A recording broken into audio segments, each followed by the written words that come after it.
আজকে Bangladesh secretariat journalist association কর্তৃক আয়োজিত এই গোল টেবিল বৈঠকের উপস্থিত সভাপতি, এই সংগঠনের সম্মানিত সভাপতি জনাব রিয়াজুর রহমান রিয়াজ, প্রধান অতিথি হিসেবে উপস্থিত আছেন বিএনপি চেয়ারপারসনের অন্যতম উপদেষ্টা সাবেক সংসদ সদস্য সৈয়দ মোয়াজ্জেম হোসেন আলাল, বিশেষ অতিথি বিএনপির অন্যতম যুগ্ম মহাসচিব খায়রুল কবির খোকন, বিশেষ অতিথি বিএনপির প্রশিক্ষণ বিষয়ক সম্পাদক এবিএম মোশাররফ হোসেন, বিএনপির স্বেচ্ছাসেবক বিষয়ক সম্পাদক মীর শরাফত আলী সফুভাই সহ উপস্থিত অতিথিবৃন্দ, সাংবাদিক ভাই বোনেরা, আসসালামু আলাইকুম। আজকে যে বিষয়ে আমরা এখানে আলোচনা করতে এসেছি, আগামী 5 আগস্ট জুলাই গণ অভ্যুত্থানের মাধ্যমে বাংলাদেশের ইতিহাসের কুখ্যাত স্বৈরাচার ফ্যাসিস্ট খুনি হাসিনার পতনের 1 বছর পূর্ণ হচ্ছে।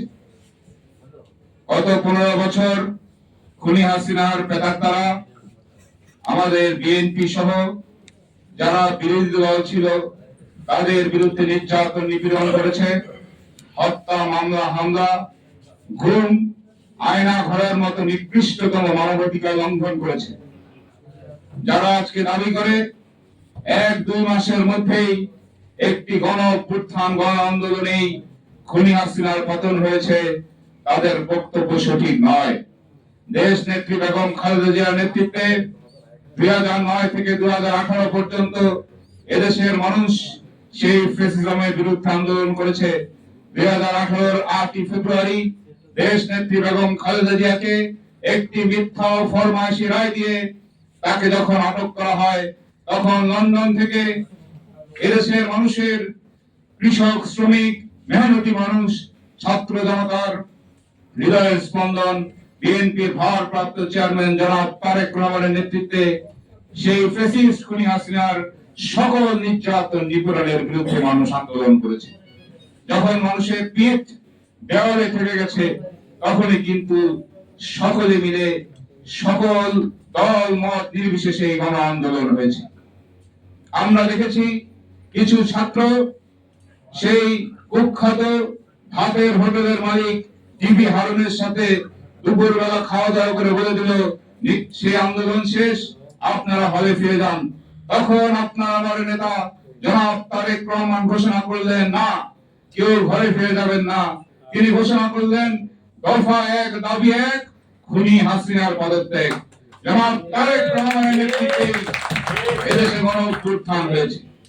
তাই কোন দল ক্রেডিট না, আমি মনে করি ঠিক হবে না।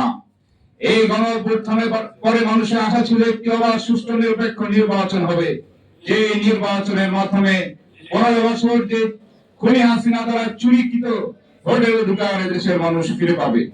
কিন্তু অত্যন্ত দুঃখজনক, গতকাল প্রাণী সম্পদ উপদেষ্টা সাহেব বললেন যে বিচার না হওয়া পর্যন্ত নাকি একটি নির্বাচিত সরকারের কাছে ক্ষমতা হস্তান্তর করার সুযোগ নেই।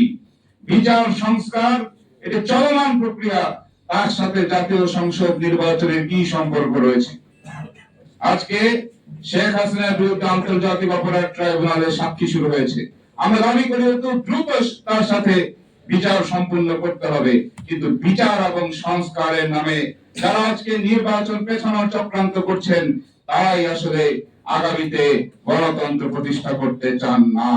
আমরা বলতে চাই, আমরা চেয়েছিলাম ডেমোক্রেসি, কিন্তু কিছু কিছু মহল মবক্রেসির রূপান্তরিত করেছে। এই মব রাজনীতি আমি মনে করি দেশের মানুষ গ্রহণ করবে না। পরিশেষে একটি কথা বলে বক্তব্য শেষ করব, যারা পিয়ার পদ্ধতি চায় তারা আসলে এদেশের গণতন্ত্রের উত্তরণ চায় না। তারা চায় না এদেশের মানুষ নিজের হাতে ভোট দিয়ে সংসদ সদস্য নির্বাচন করুন। তাই আমরা শুনতে পেরেছি যে খুব শীঘ্রই প্রধান উপদেষ্টা নাকি নির্বাচনের তারিখ ঘোষণা করবেন। যে ওয়াদা লন্ডনে আমাদের নেতা তারেক রহমানের সাথে আপনি করে এসেছেন, দ্রুততার সাথে সেটা বাস্তবায়ন করে এদেশের মানুষকে নির্বাচনে ভোট দেওয়ার সুযোগ দিন।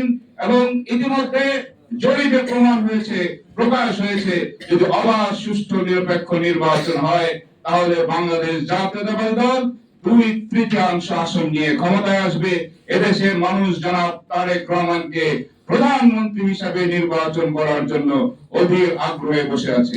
তাই আর বক্তব্য না বলে আপনাদের সকলকে এই গোল টেবিল বৈঠক অনুষ্ঠিত করার জন্য ধন্যবাদ জানিয়ে আমার বক্তব্য শেষ করছি। আল্লাহ হাফেজ। বাংলাদেশ জিন্দাবাদ, বাংলাদেশ জাতীয়তাবাদী দল জিন্দাবাদ, শহীদ রাষ্ট্রপতি জিয়াউর রহমানের স্মৃতি অমর হোক, দেশ নেত্রী বেগম খালেদা জিয়া জিন্দাবাদ, আগামী দিনের প্রধানমন্ত্রী জনাব তারেক রহমান জিন্দাবাদ।